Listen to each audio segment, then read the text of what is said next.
Anche da Agrigento e flash mob contro il femminicidio, un termine pesante come un macigno sulle spalle delle donne che vengono uccise da mani omicide, troppo spesso da familiari insospettabili, che agiscono con furia assassina perché non riescono ad affrontare civilmente una discussione o una scelta drastica come potrebbe essere una separazione. Ieri, giornata di San Valentino, festa dell'amore, è stata anche la giornata contro la violenza sulle donne e in tutto il mondo ci si è riuniti nelle principali piazze per ballare tutti insieme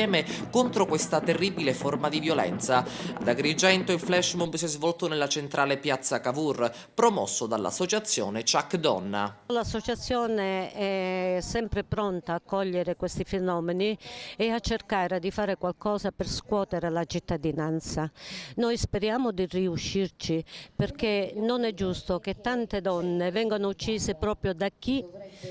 non se l'aspettano, perché molti di questi omicidi avvengono dentro le mura domestiche. Stiamo celebrando oggi un momento in cui sono coinvolte anche donne di altri 164 paesi del mondo, in cui non è facile poter proferire parola contro la violenza, no? Possono farlo magari attraverso la danza, attraverso un'azione innocua. E quindi ci associamo a questo strumento un po'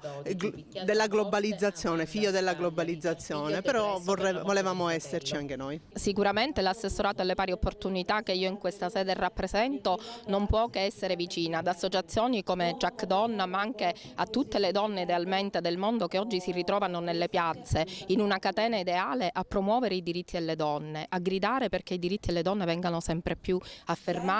e venga sempre tenuto in considerazione l'importanza del ruolo della donna sia nel contesto familiare che sociale. La donna è un anello fondamentale nella società e noi dobbiamo, noi tutti, uomini e donne, dobbiamo lavorare perché il ruolo della donna venga sempre meglio apprezzato e